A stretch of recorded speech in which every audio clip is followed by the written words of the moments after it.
کبھی حضور کے چہرہ نور کا ذکر کرتے ہوئے والضحا واللیل اذا سجا، کبھی حضور علیہ السلام کی مبارک زلفوں کا تذکرہ کرتے ہوئے حامیم، کبھی آقا کریم علیہ السلام کے مبارک ہاتھوں کا،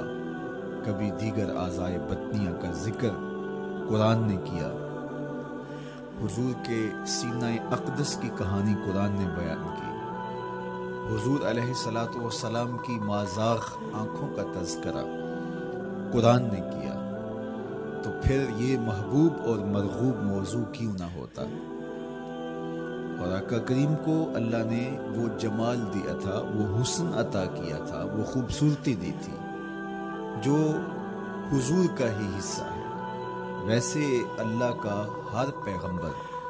ہر نبی، ہر رسول خوبصورت ہوا، کوئی نبی ایسا نہیں ہے جو خوبصورت نہ ہوا ہو، یہ اللہ کا انتخاب ہے۔ آپ تو دکان پہ سیل مین بھی رکھیں تو اس کی باقی قابلیت کے ساتھ ساتھ اس کی شخصیت کو آپ دیکھتے ہیں کہ جو خوش شکل ہو، آنے والے کو متاثر کر سکے، باوقار لگے، تو جس کو اس نے نبی بنانا تھا تو اس کو اس نے یوں ہی یہ عظمت اور یہ رفت عطا کر دینی تھی۔ تو اللہ کا ہر نبی حسین، ہر نبی جمیل، لیکن جو جمال، جو خوبصورتی، جو حسن، جو شان و شوکت اللہ نے میرے اور آپ کے آقا و مولا حضور ختمی المرتبت کو عطا کی، وہ حضور کا ہی مقصود ہے، وہ حضور علیہ السلام کا ہی حصہ ہے۔ سر انور سے لے کر پائے نور تک حضور کا ہر عضو بدن خوبصورتی کا مرقع اور جمال کا معیار ہے۔ خوبصورتی کیا ہوتی ہے؟ حسن محمد کو دیکھ لو، کوئی عیب، کوئی نقص حضور کے پاکیزہ وجود میں نہیں رکھا گیا۔ خلقت مبرأ من کل عیب، حضور کے سامنے حضرت حسان بن ثابت نے یہ پڑھا اور آقا کریم نے اس پر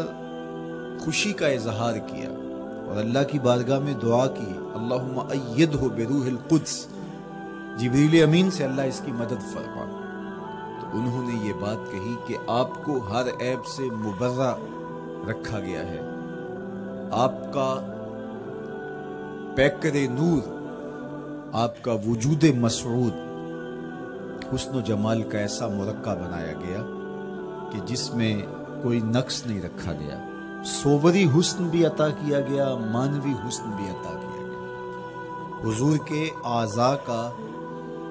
جو ظاہری حسن تھا وہ بھی اپنی مثال آپ تھا، اور جو باطنی جمال اور باطنی حسن اور باطنی کمال عطا کیا گیا تھا وہ بھی اپنی مثال آپ ہے۔ اگر حضور علیہ السلام کے مبارک ہاتھوں کو جمال دیا گیا ہے، لیکن جو توانائی عطا کی گئی، جو طاقت عطا کی گئی، ید اللہ کے جو جلوے ان ہاتھوں میں رکھے گئے، وہ بھی ایک دل آویز کہانی ہے۔ اگر آنکھوں کی پتلیاں خوبصورت ہیں اور آپ کی مبارک آنکھوں کی چمک سے کائنات اس کو دیکھ کر کے مبہوت ہو جاتی ہے، مازاق کے کجلے اس میں رکھے گئے ہیں، لیکن اس کا مانوی حسن بھی دیکھیے کہ حضور بیٹھے مدینے میں ہیں اور جنت کا مشاہدہ کر رہے ہیں۔ وہ توانائی بھی عطا کی گئی کہ جس طرح روشنی میں دیکھا جاتا ہے حضور اسی طرح اندھیرے میں دیکھتے ہیں۔ فرمایا صحابہ صفیں سیدھی رکھا کرو، مت سمجھو کہ میں صرف آگے دیکھتا ہوں،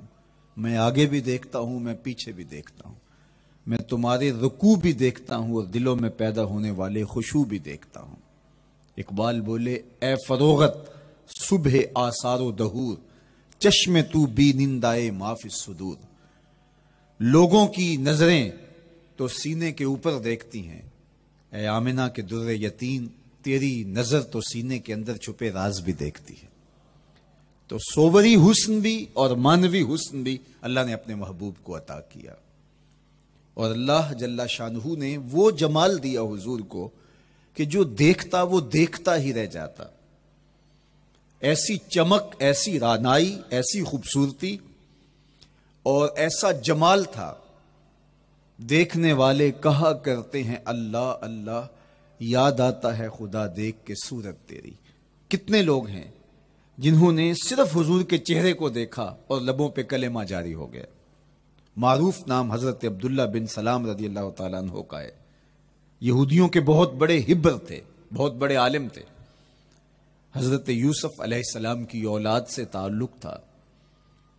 اور اس معاشرت میں ایک وقار کی مسند پہ براجماں رہتے، لیکن جو ہی حضور علیہ السلام مکے سے ہجرت فرما کے مدینہ تشریف لائے تو یہ حضور کو دیکھنے آئے۔ با فضل الصدقہ اٹھا کر دیکھیے کہ ایک مناظرہ ترتیب دیا انہوں نے کہ ان سے یہ بات کروں گا، یہ سوال کروں گا، یہ اعتراض اٹھاؤں گا، لیکن جب حضور کی مجلس میں پہنچے اور آقا کریم علیہ السلام کے رخ زیبا کو دیکھا تو سارے سوال بھول گئے۔ رومی بولے اے لقائے تو جواب ہر سوال، حل شود ہر مشکلت بے کی لوکال۔ تیری ملاقات ہی تو سارے سوالوں کا جواب ہے، تیرا ایک بار دیکھ لینا ہی تو سارے مسئلے حل کر دیتا ہے۔ تو سوالات کا ایک ڈھیر اٹھائے لائے تھے، ایک گٹھڑی باندھ کے لائے تھے سر پہ رکھ کے، لیکن جو ہی حضور کو دیکھا تو وہ جو گٹھڑی باندھ کے لائے تھے اس کی گرہیں ڈھیلی ہونے لگی، پھر سوال تتلیوں کی طرح اڑنے لگے، اور حضور کو دیکھا تو کوئی سوال ہی باقی نہ رہا۔ اب آقا کریم نے فرمایا عبداللہ ابن سلام آؤ کدھر آئے ہو؟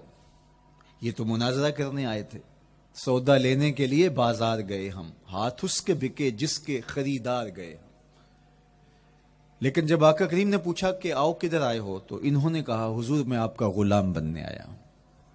تیری تک کے ادامہ میں مرید ہو گئے، حضور کے ہاتھ پہ بیعت اسلام کر لی۔ اب جن لوگوں نے عبداللہ ابن سلام کو تیار کر کے بھیجا تھا وہ امید میں تھے کہ تھوڑی دیر کے بعد ہم سنیں گے کہ انہوں نے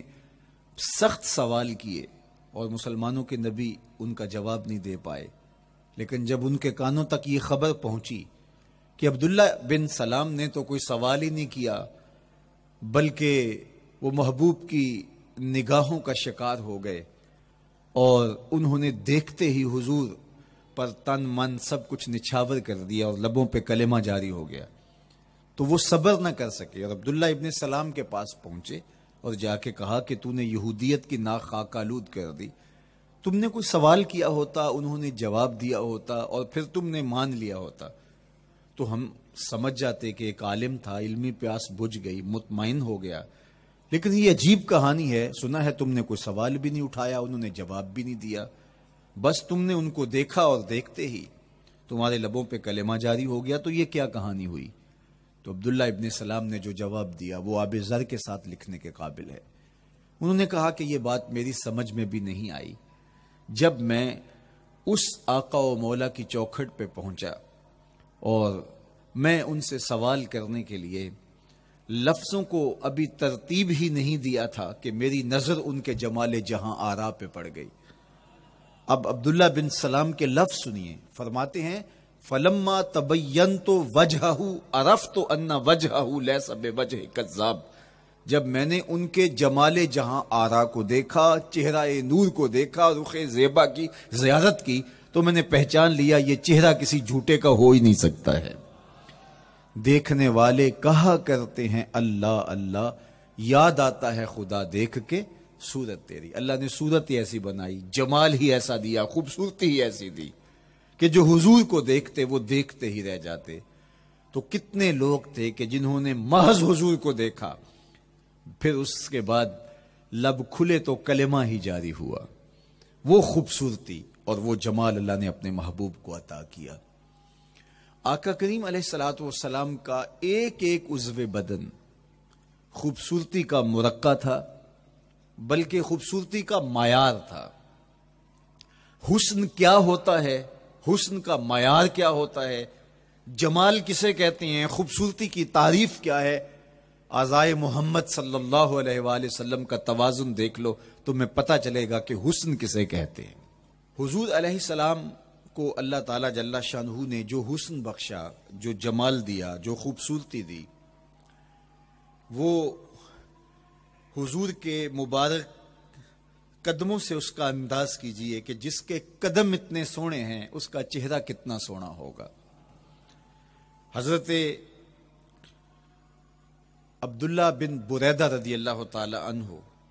حضور کے مبارک قدموں کا ذکر کرتے ہوئے وصف جمال محمد کی کہانی چھیڑتے ہیں اور فرماتے ہیں کانا رسول اللہ صلی اللہ علیہ وآلہ وسلم احسن البشر قدما، کہتے ہیں کہ کائنات میں جتنے سونے قدم میرے حضور کے تھے کسی کے تھے ہی نہیں۔ جو جمال اللہ نے حضور کے مبارک قدموں کو دیا تھا، اللہ اکبر، وہ کسی اور کا مقسوم نہیں تھا۔ خوبصورت قدم۔ اور حضرت انس رضی اللہ تعالیٰ عنہ، حضرت ابو ہریرہ رضی اللہ تعالیٰ عنہ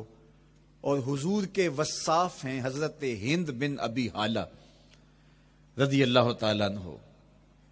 یہ حضور کا حلیہ بیان کرتے ہیں۔